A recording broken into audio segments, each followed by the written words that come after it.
Hey, I am Mustafa Sharif. Thank you so much for listening to Urbanistica podcast.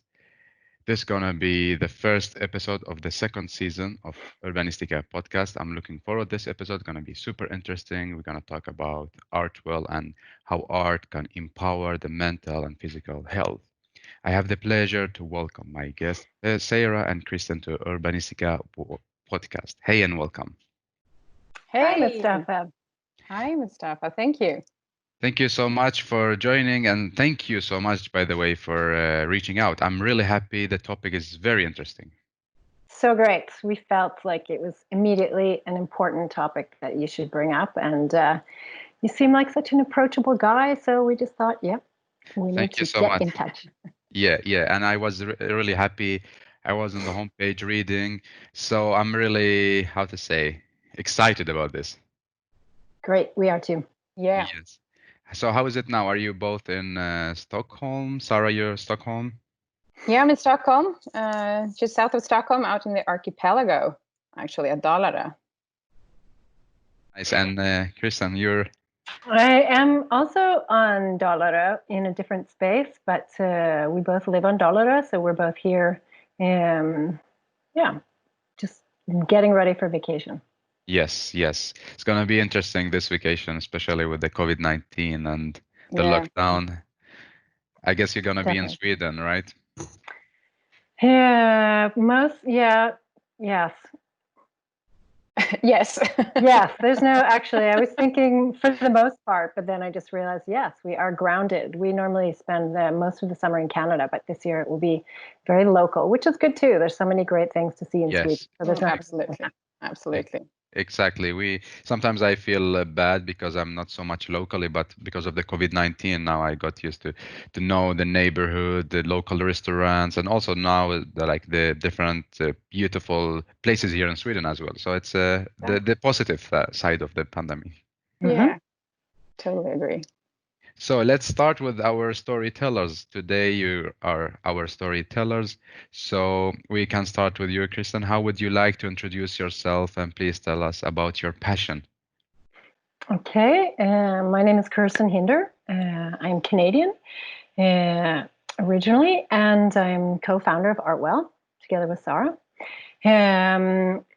Guess publicly, I would say a little bit about my experience. I spent 15 years working within the fields of interior design and photography.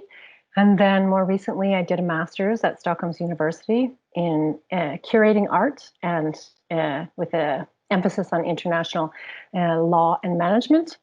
And that was a really great experience because I've always had an appreciation and a fascination and curiosity about art.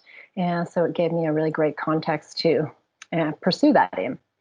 And so I've worked both the experience in the institutional context and in the private context, both curating, project leading, art directing, and also with some private consultancy.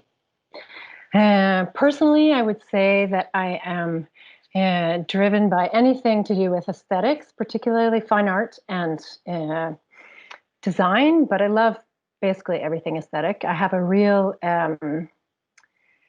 sensitivity, I would say, to space and light. That probably comes from my years of working as a photographer with natural light, so that I'm very aware of uh, small changes in spaces, and I almost get a bodily reaction to spaces that aren't feeling balanced or in harmony.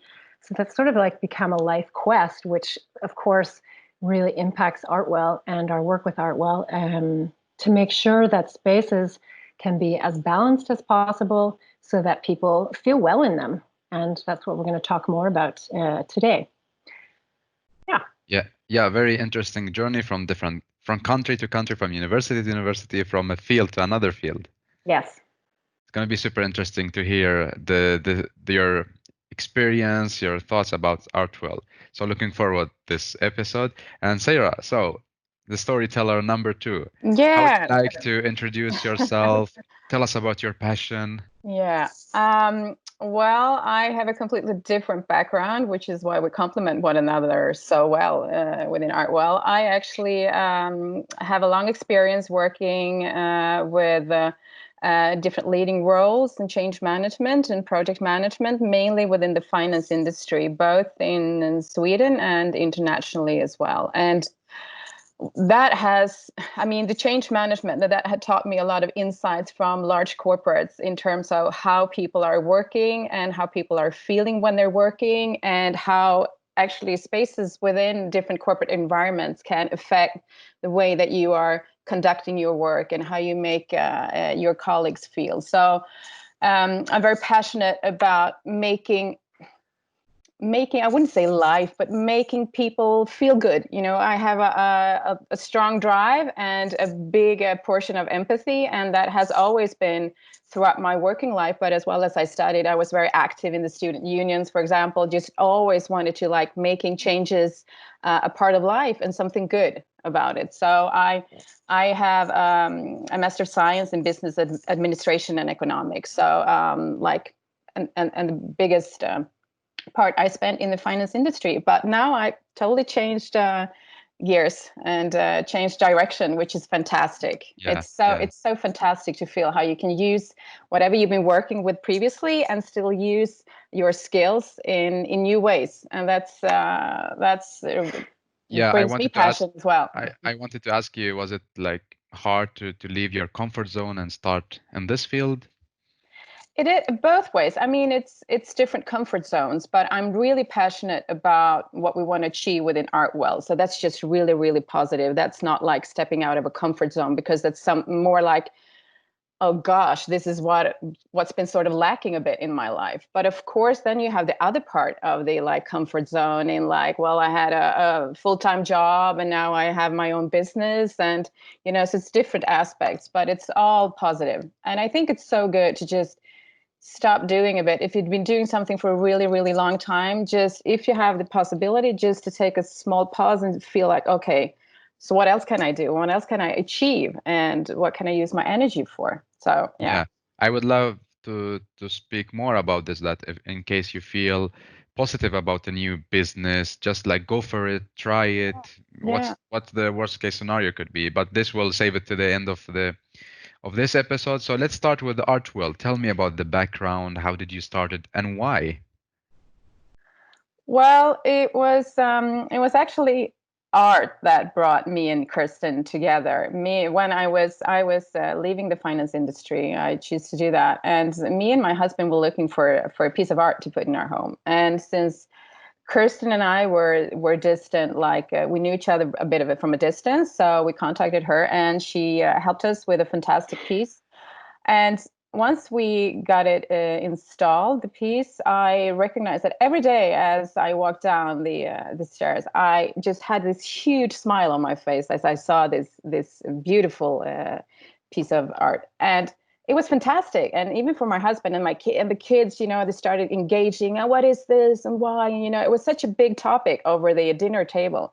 And that was fantastic. And of course, I gave that feedback to Kirsten. And then we were even, and we had these fantastic conversations, of course.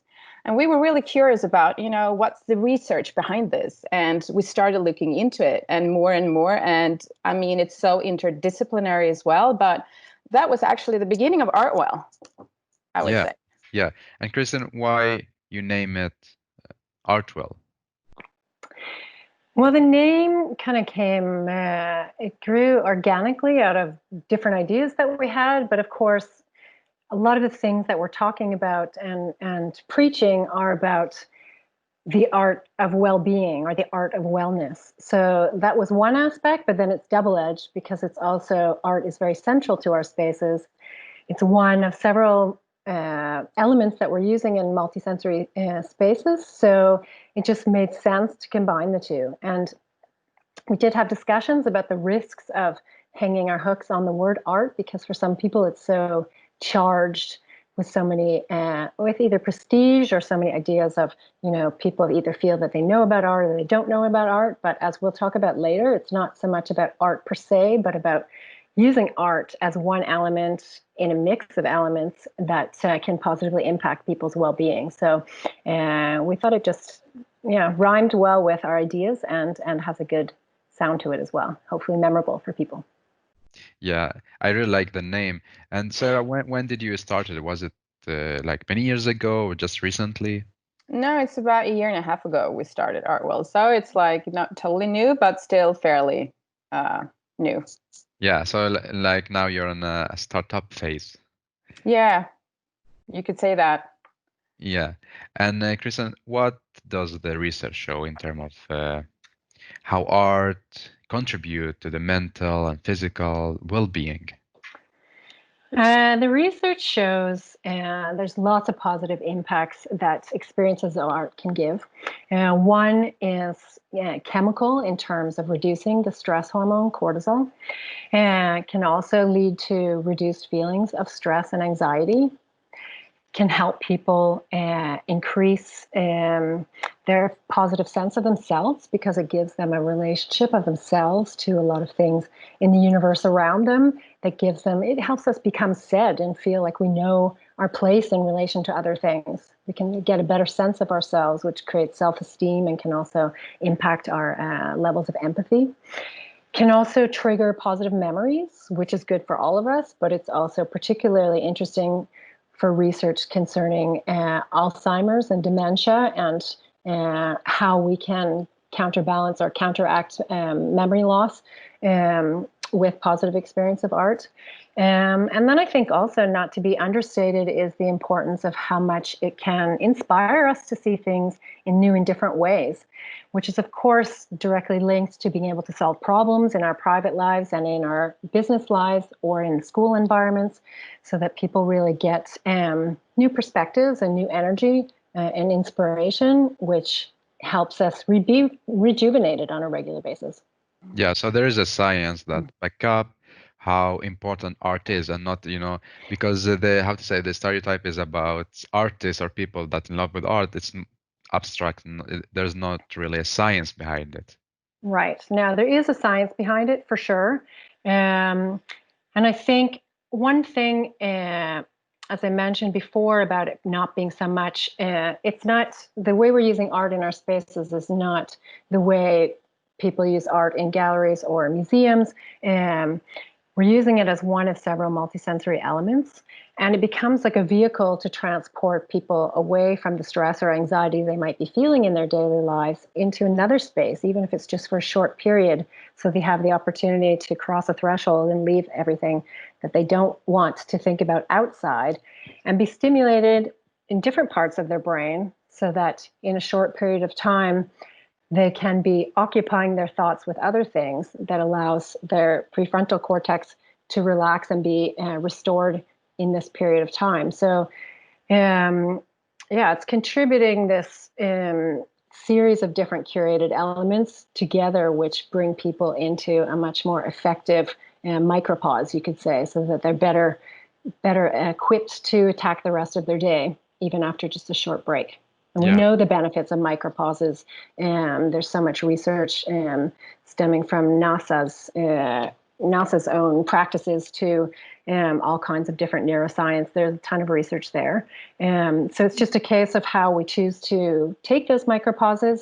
Of course, as individuals, different things can be more or less effective, and people's stress tolerance levels are also quite different. So not one solution is good for all of us, but it's good that we have a variety of solutions and recognize that different people have different needs and how we can offer solutions that suit everybody.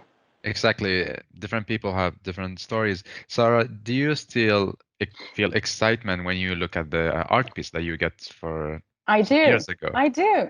Yeah.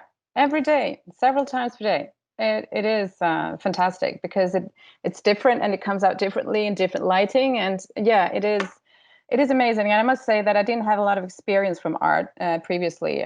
This is actually the first piece that we bought, but it's like, oh gosh, I'm so happy with it because it really brings a very nice calm feeling looking at it, or I can just sit and take some deep breaths and look at it because I know it does me good, but it's fascinating about, I mean, there's a lot of, we talked about research and there's a lot of science behind. It's very interdisciplinary. I mean, what we're doing is very interdisciplinary, but it's a great scientist called Esther Sternberg in the US, and she's talking about healing spaces, and she shows that how it actually can improve your immune system, having healing spaces. And it's other it's other Japanese scientists, Ling, who's looking into the immune system there as well, and they have forestry baths. And I mean, in the architect world, you have Roger Ulrich, who already in the 1980s did this study on how patients can actually improve their health and become much more healthier, or what do you say?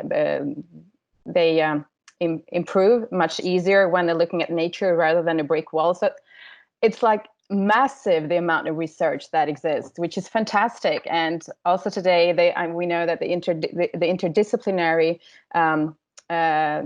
scientists also are starting to talk to each other, because it's not just one factor, it's so many different ones that can really help improving our health and mental health as well. Yeah, and as we know, like art is very broad, very big thing. So what are the elements that you're using in order to contribute to a good mental health? Is it painting, sculptures, lighting? We're using basically, it's not specific to a media.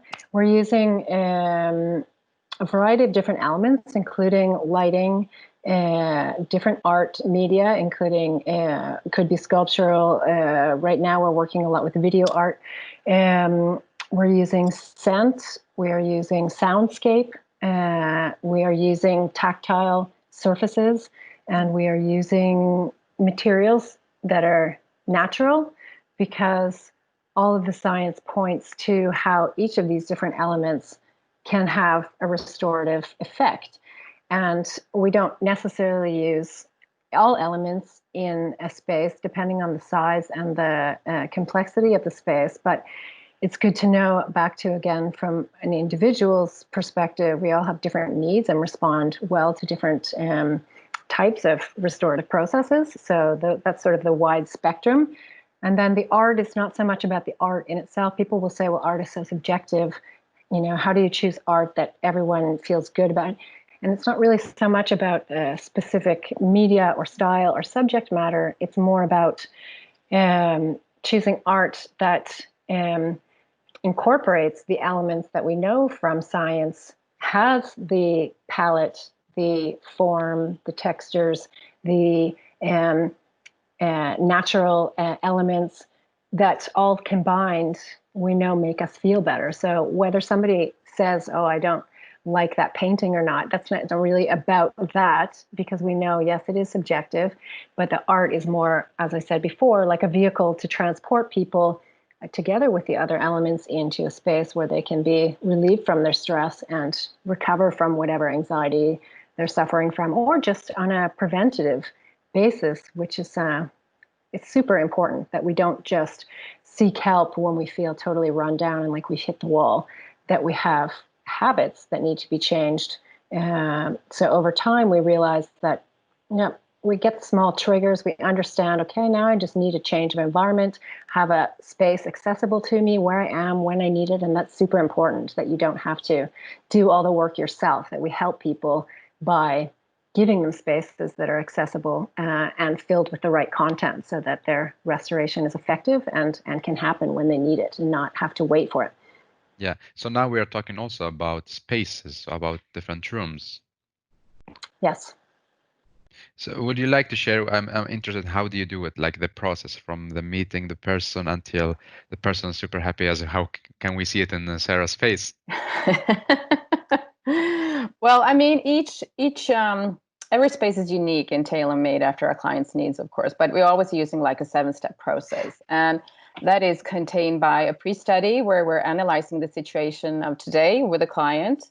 And then we have the concept where we come up with a concept that would be good for that situation.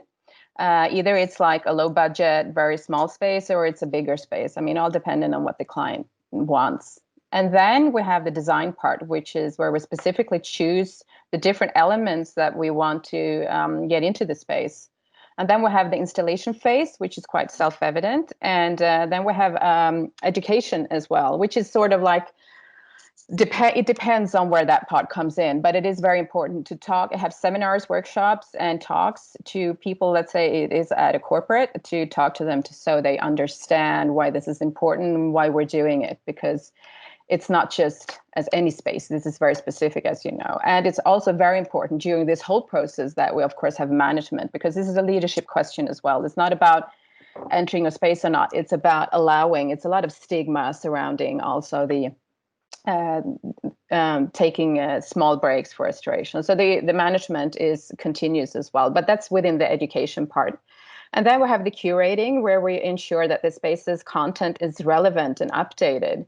And then we have the evaluation, which is sort of like ongoing, because it's important to know how it's working and that people are using it, or is it something that is not working, etc. So it's like a 7-step process, which is pretty straightforward, actually. And are we talking about like private houses or big offices? What are the scale of the spaces we are talking about? Because usually, maybe this is also a stereotype, people like to be alone with the art piece to enjoy it. But is it possible to scale it up? We're talking about basically, just to simplify things for ourselves, we early on identified 3 different target audiences. The first is education, the second is corporates, and the third is within healthcare. And the reason we targeted these 3 audiences is because we have a life cycle philosophy, so that, you know, when we're born and at an early age, we're being educated, and then later in life, we spend much of our life working, and at the final stages of our life, we're being cared for. So that's hence the educational, corporate, and healthcare environments. The concept is adaptable and scalable fully. So we have everything from a corner concept that requires 1 square meter to a larger space where several people can flow freely in and out when they want to, for as much time as they feel is necessary, to concepts outdoors, which we can talk a little bit more in terms of urban planning. But the idea is that, you know, we identify what the needs are in a specific situation, come up with a plan for what size and level of complexity is appropriate in that situation, and make sure that we are responding to the client's needs and giving them what they need. We have had requests to do something in a private home as well, but more commonly it's larger spaces, but not necessarily for several people at one time. As you mentioned, Mustafa, a lot of people feel like to get that space, they need a sense of feeling that they're alone and almost cocooned. And that's something that,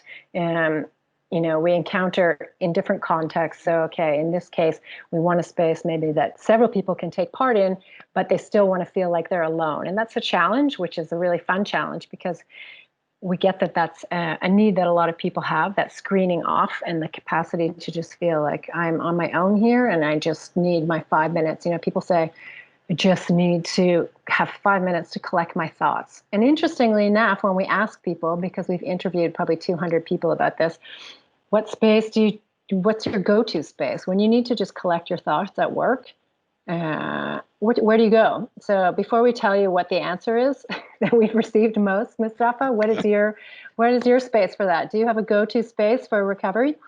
Lying on my bed and closing my eyes, actually. Good. That's healthier than the 80% of the people that we've asked that question have said they go to the toilet at work. Really? It's the only place to be undisturbed is in the toilet stall. And there is something, you know, it's both offers the enclosed space, which is quite small and confining and feels safe in a sense. So that makes sense.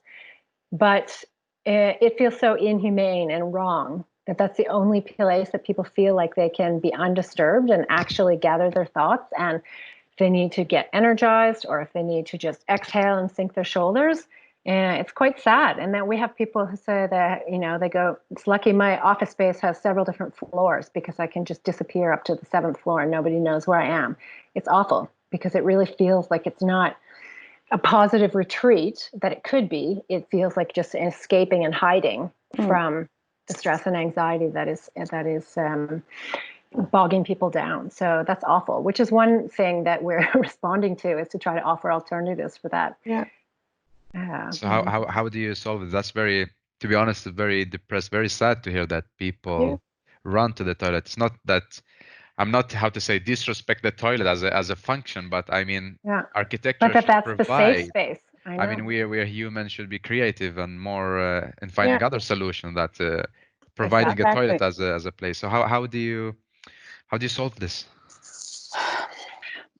Well, I mean, it's not an easy solution. I mean, this is about trying to get people to understand and kill some stigmas about restoration, because you often get, like today we're talking about the activity-based offices, and they talk about, well, we have a space where you can interact, we have a space for collaboration, we have a space for where it can be silent, but it's always an achievement. You always need to do something in those spaces. And it's very seldom there is a space just for restoration. So, I mean, it's about convincing management. It's about convincing perhaps other collaborators that this is important. So this is that's why also we're so happy to be able to take part of your podcast, Mustafa, because we do feel that there is sort of I wouldn't say a lack, but there is a lack of understanding on why this is so important. And still we're talking so much about well-being today.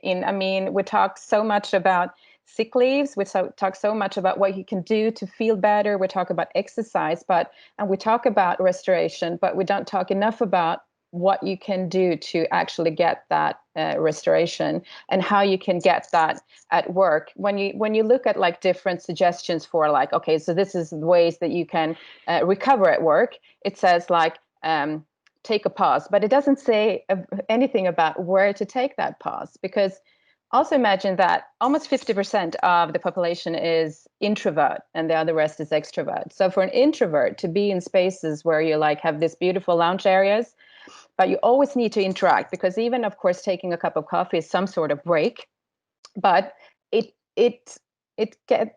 requires something. It with energy. Yeah.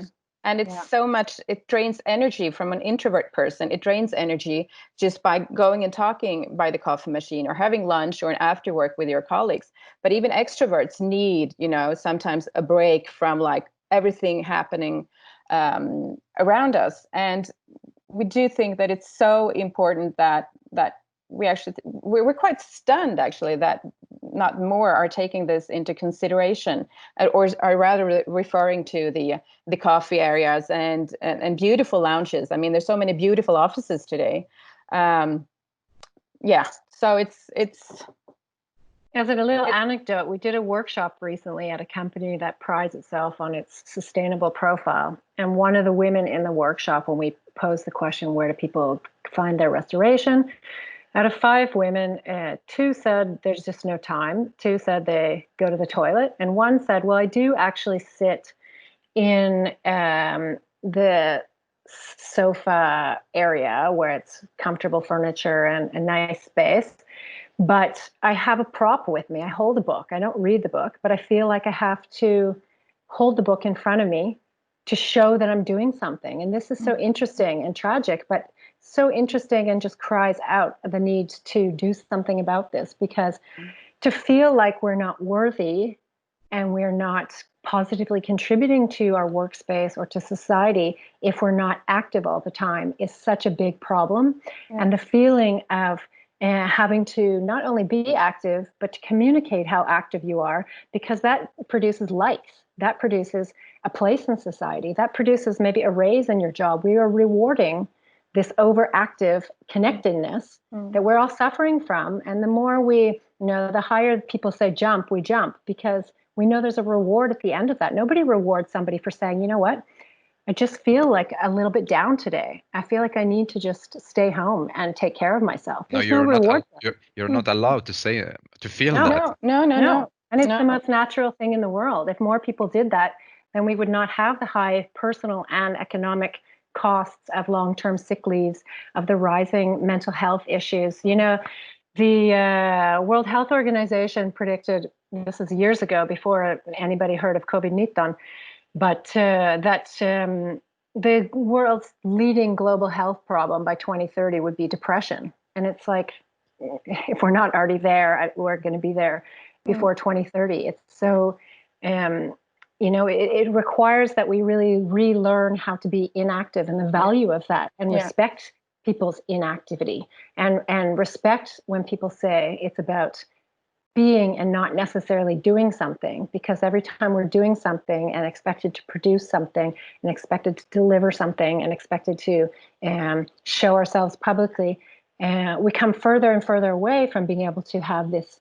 balance, which we need inside of us in order to feel well. It's not any surprise that the World Health Organization expanded their definition of good health to include mental health, because there is so much emphasis on physical health and on social well-being.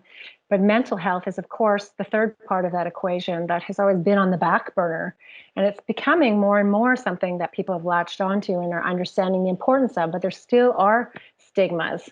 We were just talking this morning about how when Dag Hammarskjöld was the Secretary of the United Nations in 1957, they inaugurated this room dedicated to well-being, because he could see that people really needed a place to retreat to in order to escape the stresses of their daily work environment and the hectic pace of life. And, that was in 1957. And it's like we still haven't, a lot of workplaces, particularly, and schools, haven't understood that yet. So he was, a real pioneer and ahead of the time. But we have to sort of get back on that train and change people's mentalities about what is worthwhile and how we can be somehow balanced. It's not about, we can't be sustainable possibly in terms of climate or in terms of economy or in terms of leadership if we're not sustainable first as individuals. And we've sort of forgotten, we stepped over that. It's like, if we all are broken, we can't possibly have any positive effect on our surroundings or anything else. Yeah, I'm listening to you. It's very interesting what you're sharing in terms of facts, experience, and knowledge. So what I understand is not only about art; it's about the mindset that you need to have this mindset. And I believe you're educating in this part as well. Yeah. Mm-hmm. So would you like to share with us, what do you really focus on when you educate? Is it only about the art piece, or about what kind of mindset you need to have in order to? Yeah, no, what we educate on is, first of all, so everybody has sort of the same base. What is the problem? So everybody actually gets the seriousity of the problem, because it is, and there's so many statistics and things like that. And it's, as Kirsten mentioned, the WHO, but also the Global Goals 2030. Everybody are addressing that mental well-being is very important, and it's very stressful within the whole world, actually, however it's like an epidemic. It's going in totally wrong direction. So we're educating on that, but we're also educating on the why it's important to take the micropauses. And that's also, it's not a lot of people who knows actually the real benefits of taking the micropauses, and how the prefrontal cortex needs actually to offload sometimes, because otherwise if you get more stress, you're making worse decisions, you're not being a nice person or a colleague or a husband or a wife. So you have all those facts, but we really try to sort of nail them. But also we're talking about how these multisensory elements are actually helping you offload your prefrontal cortex, and actually making you restore in a much better way. And there is art, one part of it, as Kirsten mentioned previously. So it's a combination of all these elements, because it's so interdisciplinary. We're using research and inspiration from disciplines such as neuroscience, architecture, behavioral science, psychology. So that's just a couple, and just trying to combine that and make people understand and how to prioritize actually taking time for recovery. And every time actually that we do these talks and meeting people, it's so fascinating, because every time they say like, oh my God, you're so right. Why don't we have that? And yes, I go to the toilet, so it is really a big need out there. And then of course we're talking about our the different ways that you can implement spaces, and how you can use these elements to construct something. And it can be really tiny, or it can be very large. It's not about not very much about money, or no, we don't have that room. It's about like the mental part. But then of course, it's one thing to have a large talk to people just to enlighten them, but then it's discussion, it's serious discussions with management within the corporates and the organizations. And it's often a combination that you talk to like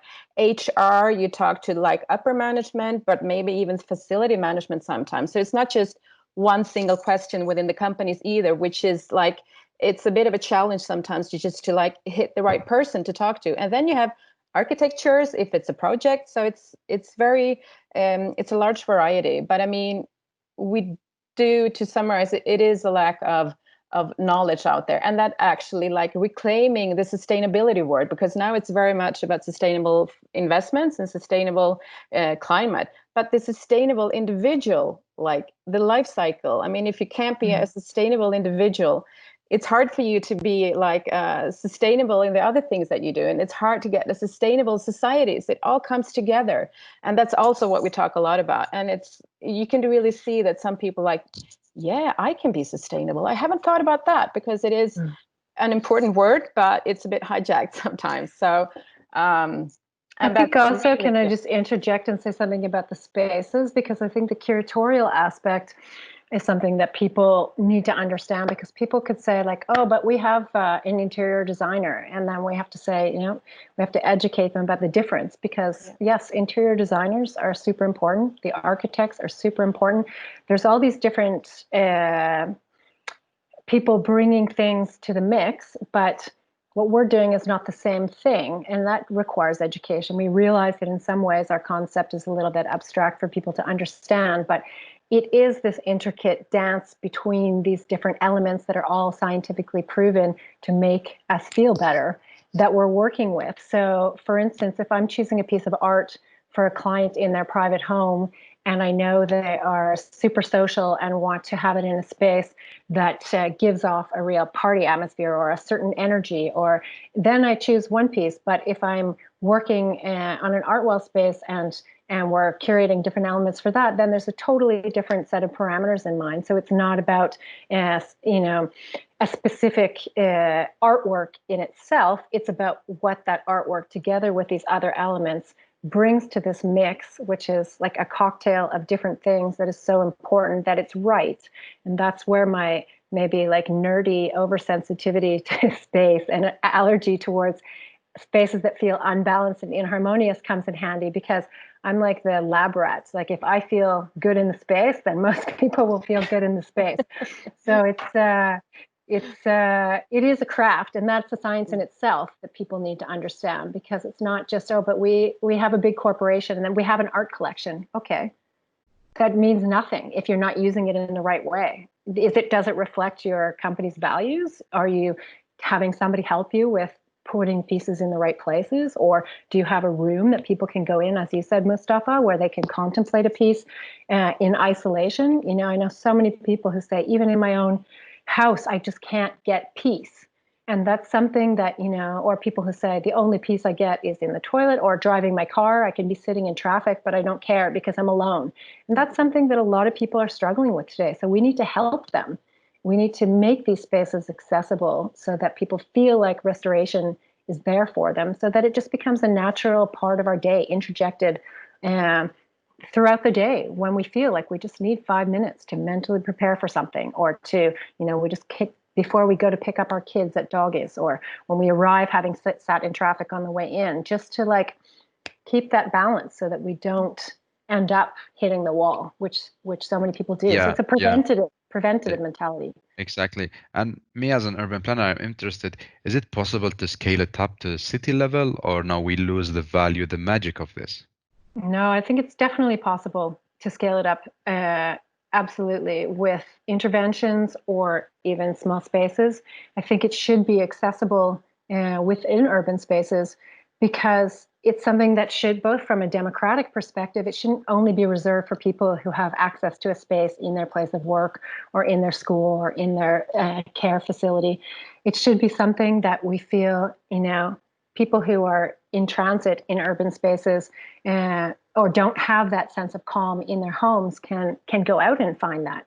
And I think there is so much opportunity to use these elements outside as well, and to create these little oases for people to feel that when they have time, or they can seek it out. That it's something, in some senses, there's a class issue where the spaces that are most restorative are reserved for people who can afford maybe to go into a lounge at an airport, or can afford to go for a stay at the spa. But it should be something that's accessible to everyone, irrespective of class, race, gender. It's really, a democratic and accessibility issue that's super important. Mm. And as you know, we talk a lot about cities and smart cities in the Urbanistica podcast. So I would love to hear from you also. How do you define a smart city? So Sarah, what is a smart city for you? I think a smart city is a city which is very inclusive. I mean, it shouldn't be. It should be for everybody, dependent on gender and color and all of that. And I think it should be also very human-centered. And I know, Kirsten, you had some more thoughts on this, right? Well, something that we talk a lot about amongst the two of us, which I think applies to a smart city heavily, is it's about creating a city that helps people reach their full potential. So, that's, of course, very, very different for different individuals. But if it's not lifting people up and allowing them to reach their potential, then it's not a smart city. And no amount of technology or innovation can do that. I think it has to be a living organism where small receptacles are taking in information all the time from the variety, the cross section of people who are living there, and making small adjustments. So it's not a case of deciding, okay, this is the way it's going to be, and then 30 years later realizing nothing has changed. It has to be a constant evolutionary process where we are making small changes, that we make sure we're updating things so that we are reaching a broad variety of needs, and that involves listening and collecting data, and not just theorizing, but to actually do things, because I think that is super. It's a trap that I think we fall into when we're working on large municipal projects. Is that there's so many layers of information and people involved, so many different actors with different agendas, and just the bureaucratic aspect slows us down, and we talk a lot about changing, and by the time the change is implemented, sometimes it's almost obsolete. So speeding up the process and a little bit more spontaneity. Of course, there needs to be forethought and pre-studies, I get that, but I think the process is often too slow and not as responsive enough. So hopefully at the end of the day, a smart city balances people's needs, because it needs to be human-centered, with economic needs and technology and well-being, and all together helps people reach their potential. And whose responsibility to speed up the process? Whose responsibility is it? I think it's in a democracy, I think it's us as voters, because I think the politicians, in the end of the day, have a lot of say and are the decision makers, and we are the ones who are democratically electing the people who are going to make those decisions. So we have to be very clear about what our wishes are, and maybe have more contact with our local politicians to really push issues forward, because I think there's, in some cases, just a lack of knowledge when it comes down to this decision-making process happening. And I think there's so many knowledgeable people sort of bringing together the ideas and presenting them. But then if the person at the top of the ladder just doesn't get it, then it just falls on deaf ears, or maybe the decision-making process doesn't go as it should. So I think we need to put more pressure on our politicians to implement the kind of cities that we want to live in, and then they need to take more responsibility to actually do their jobs. What is your reflection, Sarah, about speeding up the process? Is it possible?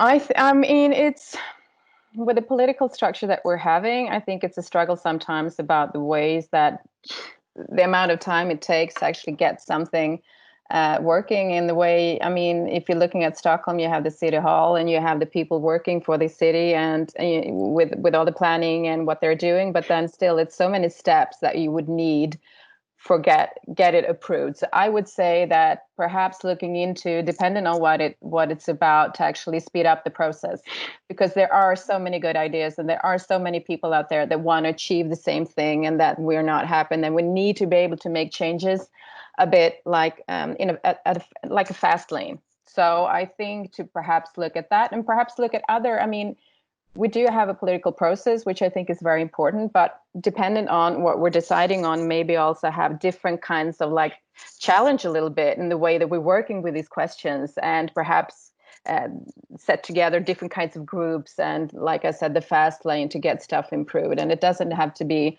everything like for 10 years, but like small steps as well, and try different ways of doing it, because you need, I mean, that's what we're talking about as well. You need to start changing behavior, and you need to start challenging some processes that might work or not work. And you need to start like have a daredevil saying, let's try this. And what's the worst thing that can happen, And I think that should also be for like, the urban planning as well, and dependent on what's important. And now with the climate and like mental well-being, I think it would be so nice to be able to do something. Okay, let's do this, because this is not, it doesn't depend on this and this, and it doesn't affect this and this. So let's just try it out and just do it. It's so much talking.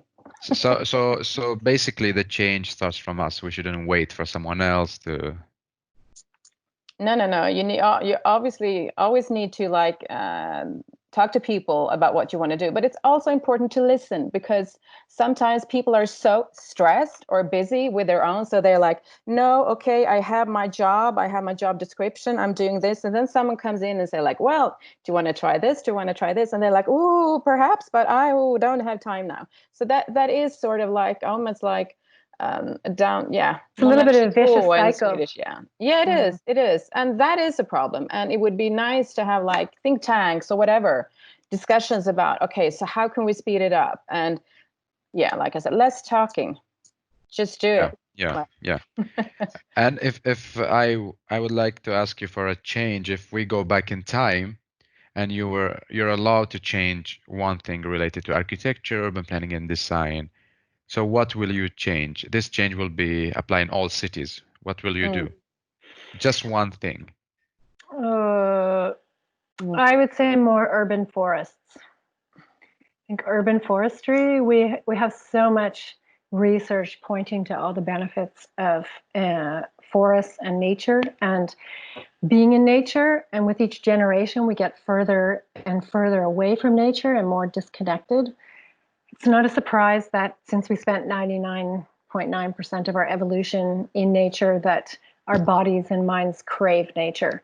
And now the risk of new generations who don't get to experience that, they're just really losing touch with the value of nature. I think that's a big risk that we could have avoided if we had kept more urban forests and developed urban planning with that in mind, because I think it's something. Stockholm has lots of nice green spaces, but I think it's the constant struggle between economics and well-being. It's like, and I think often there's a lot of foresightedness instead of thinking long-term. People want to make a statement and do something drastic, and then something gets done and you can't undo it. So I would wish that we had put more focus on urban forests from the beginning. Yes, very important. Sarah? And I would go for like pedestrians only, like take away the traffic. That's and that comes also, of course, I mean, that would bring more space for urban forestry, but it's from many angles. I mean, it's of course the environmental issue, but also like reclaiming the city back to the citizens and to the people living in the cities. And with that comes, of course, nature as well. And I think that some cities today are more planned about traffic. And I mean, of course, you can always solve logistics, right? And it's also about, okay, but it takes longer time if you walk, but calm down, don't be stressed. You don't have to rush, or you get stuck in traffic, which gives you stress. So I think pedestrians only. Yeah. Exactly. This is what we're working with as well daily, like to bring back the nature to the city and make it less car dependent. Yeah, exactly. It's gonna take time, but hopefully we're gonna approach this. Yeah, of course. But you need to start sometime, right? I mean, Yeah, it's yeah, always yeah, like yeah. that. You need to. Many cities are already started, like in the town. No, they're not allowing cars only for the logistic or public Yeah, transportation. So, yeah, and it works. So cities are learning from each other, but as you yeah, know, it takes time. yeah. Of course, of And course. if I ask you to do one change, what will you add to the cities? Something that you're allowed to add, apart of what you mentioned now. Can we add restorative spaces? What are you Artwell thinking pods. about? Well, it would just be a fantastic thing to know that people did have access to restorative spaces throughout the cities. So, just roll out small pods, cocoons, something where people just know that it's within reach. And when they have just a moment or two and need to just screen out. And because I think that preventative, building that into our habits, of course, it has to do with um, changing habits. But I think thinking preventatively is something that we're not very good at in Sweden. And I think we often put band-aids on situations and, try to put the fire out in the meantime because it's maybe cheaper and quicker to do that, but we don't think long term. So in order to build people up and make sure they don't end up in long term with long-term illnesses or other health impacts, mental or physical, that we just need to make sure that people have new habits for restoring themselves on a regular basis. Yeah, especially now you have science actually showing that urban citizens are more and more disconnected to nature, and they don't even know longer what they've lost. And urban citizens are also more exposed to anxiety and depression. So it's really, and I mean, that's scientifically proven. It's a German study, but it's so important as well to why is it important to have these restorative places or forests or whatever, so people are encouraged to actually take time for restoration and rebooting. And so it is a really serious, it's a really a public health issue as well. And often today we talk about how much of the responsibility for this lies on individuals. If somebody doesn't feel well, then they're encouraged to get a pass at the gym or to go to a yoga session or to do meditation. But we also need to help them through urban planning and through employers and corporations and through leadership at schools and within healthcare to foster environments and a mentality. That's why we say often, what we're doing is making space for well-being or making space for resilience. It's not about just the physical spaces, it's also the mental space. It's so necessary to create this space, which has to do with education, it has to do with empathy, it has to do with the way we value different things. And if an employer encourages not only has a physical space for it, which employees just in that appreciate that somebody does that for them, something other than the toilet stall or the wheel room, which is just by law has to be there.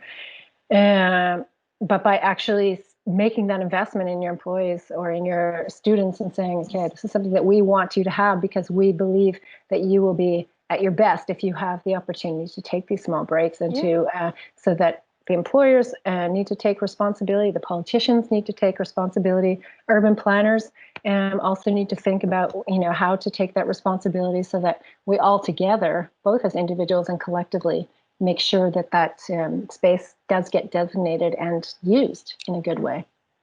Yeah, very inspiring.